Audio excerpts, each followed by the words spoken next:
story that you guys have heard so many times that you could probably tell it to me. It's one of those stories, it's David and Goliath.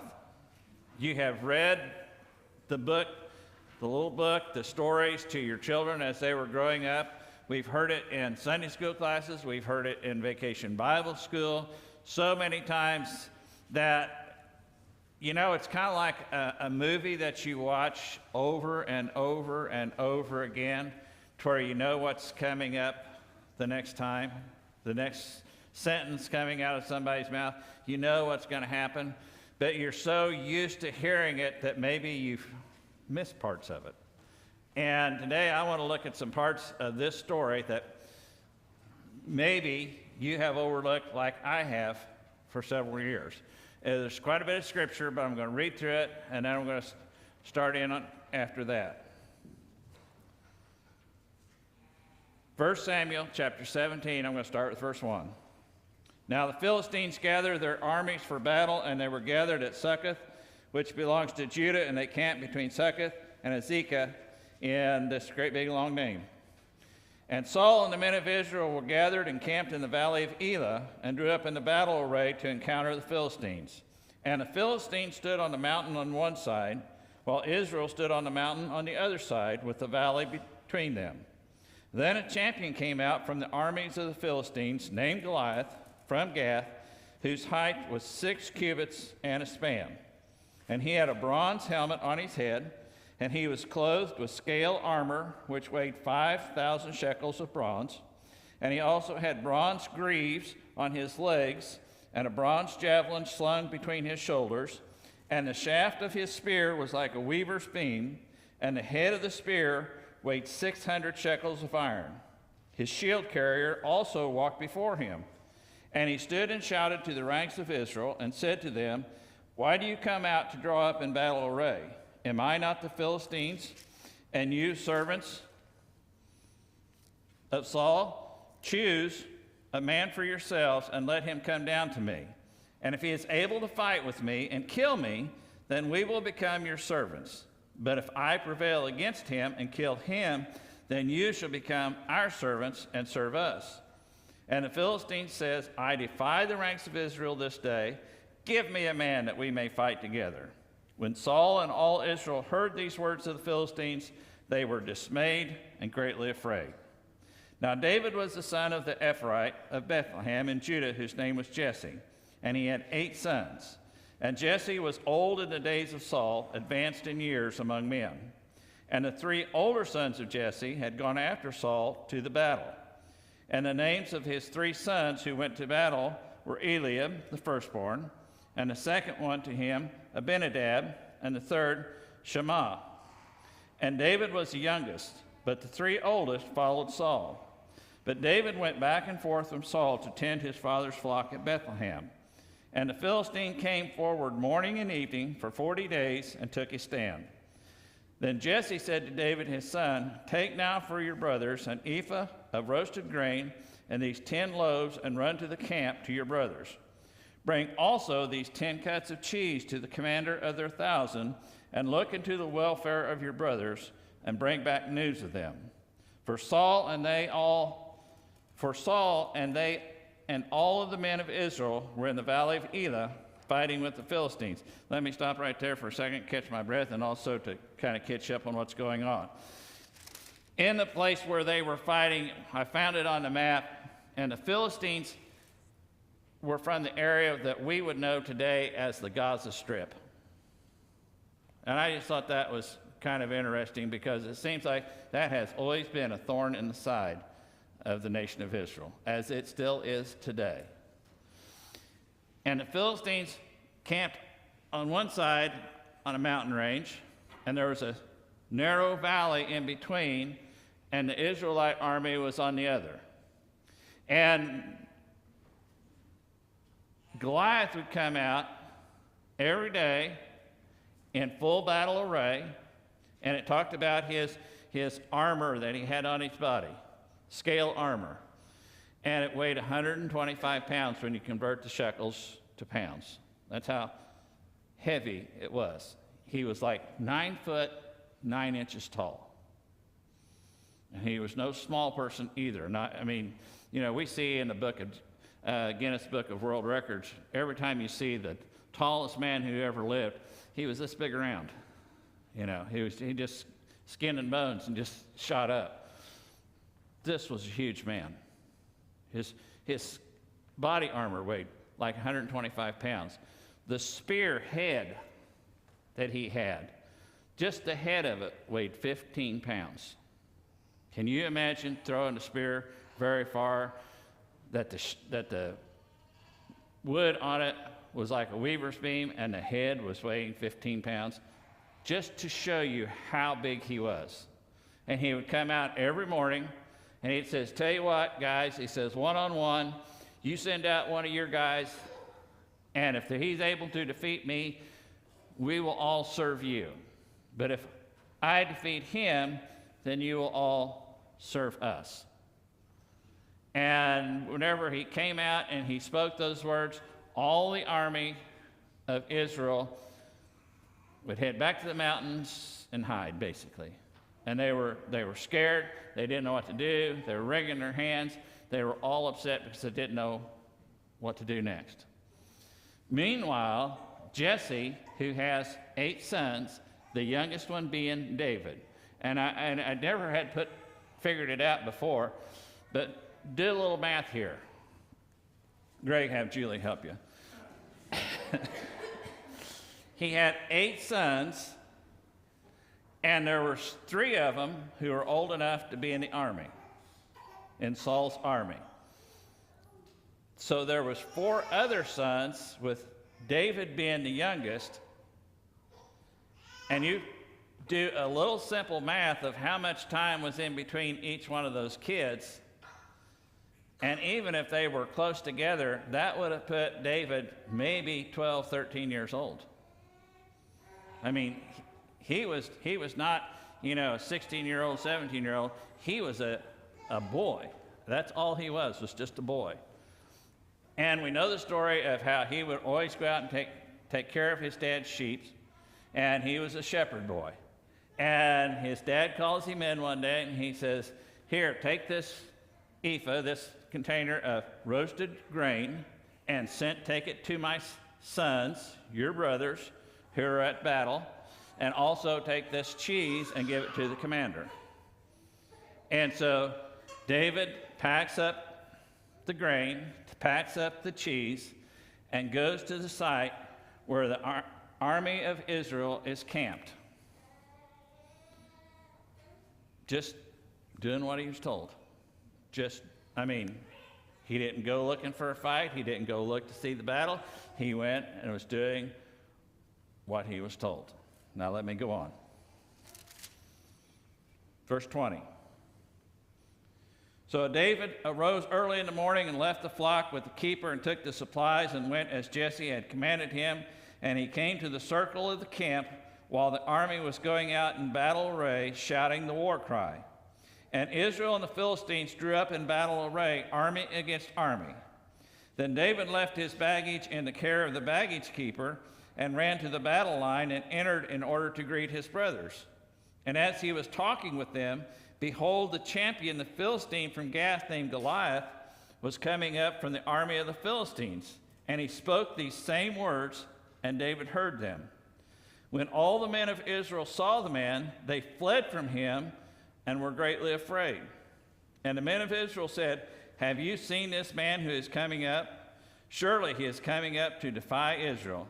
And it will be that the king will enrich the man who kills him with great riches, and will give him his daughter and make his father's house free, or not have to pay any taxes, in Israel. Then David spoke to the men who were standing by him, saying, what will be done for the man who kills this Philistine and takes away the reproach from Israel? For who is this uncircumcised Philistine that he should taunt the armies of the living God? And the people answered him in accord with this word, saying, thus it will be done for the man who kills him. Now Eliab, his oldest brother, heard when he spoke to the men, and Eliab's anger burned against David, and he said, why have you come down, and with whom have you left these few sheep in the wilderness? I know your insolence and the wickedness of your heart, for you have come down in order to see the battle. But David said, "What have I done now? Was it not just a question?" Then he turned away from him to another and said the same thing, and the people answered the same thing as before. Stop right there. David comes down with his supplies, enters into the camp. They're all acting like they're ready to do battle. Philistines over here, Israel's over here. Looks like they're ready to go at things. David runs up, delivers the supplies, and like any kid, what's going on? What's going on? While he's there, Goliath comes out once again, just like he had done for the last 40 days, and he says, one-on-one, just one-on-one. You send out any one of your men, and we'll do battle, and winner take all. And all the people fled and were scared to death. And David is going back and forth through the camp and says, "Why won't you guys fight this guy? You know, he's defying the God of Israel. Why won't any of you stand up?"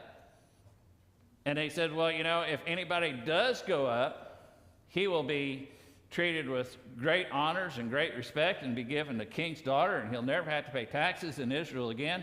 And all these things will happen for the man who stands up to him." And David is running back and forth, says, "Well, then why don't you go? Why won't you go out there?" His brother hears that he's questioning why it's going on, and he gets mad at him and tries to send him home. And he says, "You're just here to see a battle." He says, "You know, who's taking care of your sheep? Basically, get out of here and go home." And David argues, he says, "I just asked the question. I just asked the question." And after his brother left him, he kept asking, "Why won't anybody go? Why won't anybody go?" Keep on, verse 31. When the words which David spoke were heard, they told them to Saul, and he sent for him. And David said to Saul, "Let no man's heart fail on account of him. Your servant will go and fight with this Philistine." Then Saul said to David, "You're not able to go against this Philistine to fight with him, for you're but a youth, while he has been a warrior from his youth." But David said to Saul, "Your servant was tending his father's sheep, when a lion or a bear came and took a lamb from the flock. I went out after them and attacked him and rescued it from his mouth. And when he rose up against me, I seized him by his beard and struck him and killed him. Your servant has killed both the lion and the bear. Like this uncircumcised Philistine will be like one of them, since he has taunted the armies of the living God." And David said, "The Lord who delivered me from the paw of the lion and from the paw of the bear, he will deliver me from the hand of this Philistine." And Saul said to David, "Go, and may the Lord be with you." Then Saul clothed David with his garments and put a bronze helmet on his head, and he clothed him with armor. And David girded his sword over his armor and tried to walk, for he had not tested them. So David said to Saul, "I cannot go with these, for I have not tested them." And David took them off. And he took his stick in his hand, and he chose for himself 5 smooth stones from the brook, and put them in the shepherd's bag which he had, even in his pouch, and his sling was in his hand, and he approached the Philistine. Then the Philistine came and approached David with the shield bearer in front of him. When the Philistine looked and saw David, he disdained him, for he was but a youth, and ruddy, with a handsome appearance. And the Philistine said to David, "Am I a dog that you come to me with sticks?" And the Philistine cursed David by his gods. The Philistine also said to David, "Come to me, and I will give your flesh to the birds of the sky and to the beasts of the field." Then David said to the Philistine, "You come to me with a sword, a spear, and a javelin.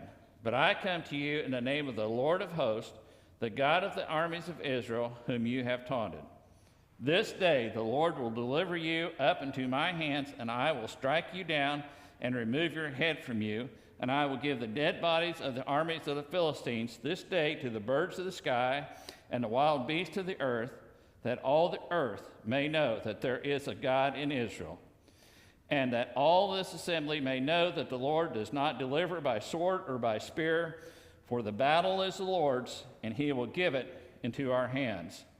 Then it happened when the Philistine rose and came and drew near to David, that David ran quickly toward the battle line to meet the Philistine. And David put his hand into his bag and took from it a stone and slung it and struck the Philistine on his forehead. And the stone sank into his forehead so that he fell on his face to the ground. Day started out like about any other day for David. He was watching his sheep. Dad says, "Come in. I got an errand for you to run. Take this grain, take it to your brothers, check on the welfare, give this gift of cheese to the commander, and then come back and report to me what you see, what you find. How are they doing? Are they doing all right?" David takes the grain, takes the cheese, gets to the place where they're at, realizes that sees they're all lined up for battle. He runs out there to the middle of the circle where they were at, and he gives them the grain, and he gives the commander the cheese, and everything is going about as normal. You know, tension is real high, and then out comes this 9'9" guy who's completely clothed in armor and starts taunting them and saying, you know, just one-on-one, winner take all, one-on-one. And everybody in the army of Israel runs. And David is standing there, a kid, and says, "Why won't anybody fight him?" It's going to be great rewards for whoever goes out. Why? So then, why aren't you going? Even his brother attacks him and says, you know, go back home. Go back home. Just get out of here. Go back home. You don't belong here. You're just here to be nosy. Go back home. And David keeps asking, why won't you go? Why won't you go? And he's asking it in the same manner that is, you know, like, I'm not scared of this guy. Why won't you go? And finally, he's asked enough people that somebody hears him and sends for Saul, and Saul sends for David, and David comes and he says, I'll fight him. He says, I'm not scared of this Philistine. He says, he's taunting the armies of the living God. He says, God will take care of him. And you have to put yourself in Saul's place at this point. For the last 40 days, Goliath has come out and taunted them and scared them. And the feeling in the camp was that of great fear, of great uncertainty. And every day it just kept getting worse and worse and worse. And their strength just kept getting weaker and weaker and weaker because of the mental game that Goliath was playing on them. Saul may have very well thought, I will send David out and let Goliath do whatever Goliath's going to do to him. And maybe their anger over what Goliath does to this young boy will override the fear that they've had, and they will rise up and go to battle. But we can't stay here much longer. We can't just keep surrendering to this over and over and over again, or we'll all be defeated. Maybe we don't stand a chance, but we got to try something. David does not go out to be the sacrificial lamb. He goes out to be the victor. And Saul says, well, you know, at least take my sword. And so he straps it on, and he tries to walk. And if get the picture of a sword that's dragging the ground, and it's in your way, this shows how big David was. And he says, I can't wear this. He said, this won't work for me. So he goes to the brook, picks up 5 stones. Why 5 stones? He needed one for Goliath, but Goliath also had 4 sons. And if you go to the 2 Samuel chapter, I believe 21, you'll see that after killing Goliath, that he goes after and kills his 4 sons too. Had just the right amount of stones to do it with too. So he comes out with his sling, his stick, and his pouch full of stones, and Goliath comes out and says, am I a dog that you come to me with sticks? And he runs him down and makes fun of him and criticizes him and everything, and he tries one last time to just scare the devil out of him. Now imagine the feeling and the thoughts that went through Saul or Goliath's head whenever he saw this young boy running towards him to do battle. Now, the neat thing was, that was the last thought he ever had. With the helmet, with all of the scale armor on, even on his legs, shield bearer out in front of him, and David puts one stone in the sling and hurls it at him, and God directed that stone to hit him in one of the very few unprotected places in his forehead, and it went right to his brain, and he fell over.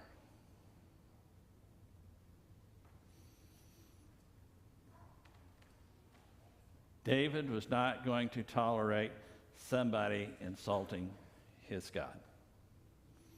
Now then, as I looked at this, I looked at the armor that Goliath had and how he was fully encased in armor. And David came out with what appeared to be just a slingshot. Turn with me, if you would, to Ephesians chapter 6.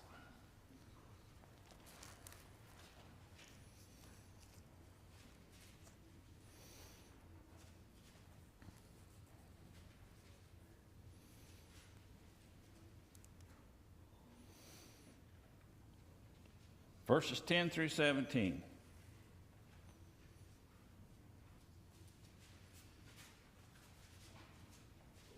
Verse 10 says, "Finally, be strong in the Lord and in the strength of his might. Put on the full armor of God, that you may be able to stand firm against the schemes of the devil. For our struggle is not against flesh and blood, but against the rulers, against the powers, against the world forces of this darkness, against the spiritual forces of wickedness in the heavenly places. Therefore, take up the full armor of God, that you may be able to resist in the evil day, having done everything to stand firm.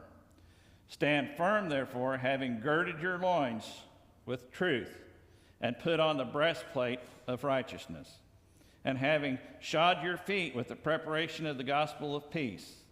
In addition to all, take up the shield of faith, which you will be able to extinguish all the flaming missiles of the evil one, and take the helmet of salvation and the sword of the Spirit, which is the word of God." Goliath came out with the bronze helmet. David came out with the helmet of salvation. Goliath had the scale armor that covered his body, but David had the breastplate of righteousness with his loins girded in truth. Goliath had a spear and a sword. David had the sword of the Spirit. Goliath had the bronze greaves that protected his legs. And what Ephesians is talking about is having shod your feet with the preparation of the gospel. David had the shield of faith, and Goliath had a shield bearer. Goliath also had a javelin to throw longer distances. The shield of faith is to extinguish the flaming missiles of the enemy. So, by all appearance sakes, David came out with a stick in his hand and a sack full of rocks. But yet God had him protected from head to toe with the power to defeat the enemy. Now then, all this is all well and good, but how does it pertain to us? And this is what I want to hit on real quickly. The enemy uses the same tactics today to attack his people, his church, individuals, whoever. One of the things that he does is to separate. He wants to separate you from everybody else. When the devil is attacking you, he knows that if he can get you pulled off to your side, off to the side, and away from your support, and away from your friends, and away from the people who will be there to benefit you, then he's got you. Remember what Goliath says, just one of you come out. Just one of you come out, and we'll do battle one-on-one. Another thing that the enemy likes to do is whenever he's attacking, he likes to be relentless. He doesn't hit you once today and then not bother you again for a month. He hits you every day for a month or more. He relentlessly attacks. He just keeps it up, keeps it up. Goliath went out every day for 40 days with the same message. The next one is what I consider one of the biggest. Goliath used fear just like the devil uses fear today. Fear is one of those emotions that will make you do things that you would have never dreamed of had you not been afraid. But for fear of losing something, for fear of this, for fear of that, and fear will control you if you give it room. And that's what Goliath was trying to use on the nation of Israel. The problem was David wasn't afraid. David wasn't afraid. The enemy likes to divide families. Remember Eliab? Whenever David was asking, why aren't you doing something? He says, why don't you just go home and just leave us alone?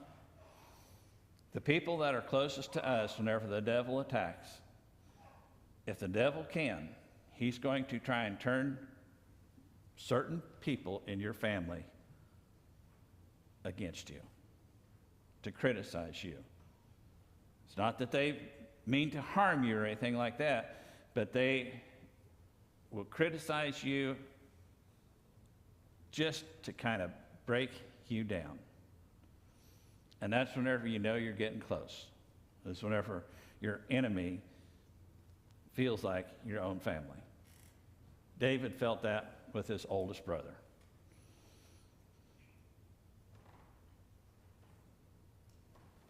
When Goliath came out, he tried to instill doubt and disarm him. He says, you come to me with a stick. You come to me with basically nothing at all, and you expect me to be scared of you? But David knew what he had. He was familiar with what he had, and he knew how to use it. And the last thing I've got on this is he tried to intimidate him. You're just a kid. You don't amount to nothing. You never will amount to nothing. And I'm going to take and feed you to the birds of the air. And he tried to intimidate him and belittle him and just do everything he could. Now, if you've ever dealt, and you have, some of the giants that we face in our daily life will do the same things as what Goliath was trying to do to the army of Israel. They try to pull you apart from everybody else. Well, they just don't understand me. And that's what the devil will tell you. They don't understand you. They're not with you on this. He will try and cause you to fear. He'll cause you to doubt yourself. He'll try and take what you do know and try and discredit it to where if you let him, you'll start believing those lies. The devil makes false promises. Remember what Goliath said whenever he says, one-on-one, let's just battle, and whoever wins, if you beat me, we'll serve you, and if I beat you, then you'll serve us. Philistines had no intentions of ever serving the nation of Israel. No intentions at all. It was a false promise. The devil likes to pull us away with a false promise that he cannot deliver. And he doesn't care because he never intends to fulfill it anyway. He's just trying to lure you in, suck you in, so that he can beat you up. David armed himself with his experience, what he knew. Remember, whenever they says, well, how are you ever going to fight this guy? He says, I was out watching my father's sheep, and a lion or a bear would come and grab one of those lambs, and I would chase that thing down, and I'd grab it by the beard, and I would smite it. God gave me the victory because he loved that lamb.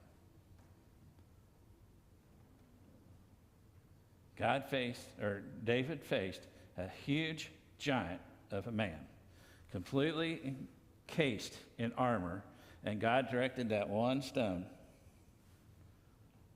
did him in the one spot that was unprotected. Now then, how do we handle our giants? Well, I'm no David. I'll be the first to admit. But look at what David had to work with real quickly. David didn't have 14 Bibles laying around his house that he could read on every day. He didn't have an app on his phone that while he was out watching the sheep that he could, pull it up and listen to a podcast or anything like that.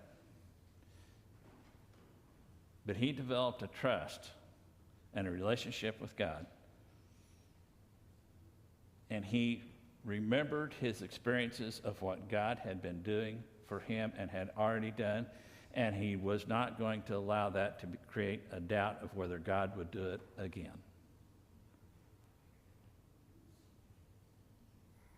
Now, the enemy wants us to doubt. He wants us to fear. He wants us to forget what God has done. I don't use the praise reports just as a time filler, because I think if we don't give credit to God for what he's doing, especially vocally, then we forget. Then when something comes along, we begin to we stew, we fret, we worry, we don't know what to do next. Another thing that David didn't have was the promise of salvation through Jesus Christ. So when you stop and think of the tools that David had to work with versus the arsenal of tools that we have to work with today,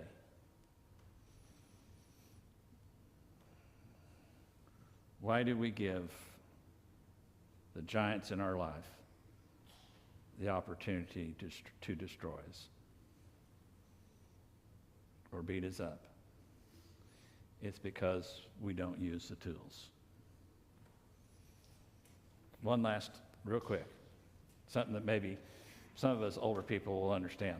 Remember, if you go back to whenever they first came out with the Model A and the Model T, part of what you bought whenever you bought that car was a set of tools. And it was like 3 or 4 wrenches and stuff. And those few wrenches would fix about anything that would break down on that car. Take those handful of tools and try and fix a new car today with them. You got to have the right tools. We have the right tools, but if we don't use them, if we don't utilize them, we're broke down along the side of the road or stuck in the ditch. Amen? God has given us everything we need. He's done everything for us that we need to defeat the giants in our lives. We need to recognize his ploys, his plots, and then we need to be effective in utilizing the tools and the gifts and the experiences that we have to overcome them. This morning, as we've gathered here for worship, if you're fighting with a giant right now, let God go to battle with you. Let him do the fighting and trust in what he has for you. As we stand to sing the hymn of invitation, God's speaking to your heart.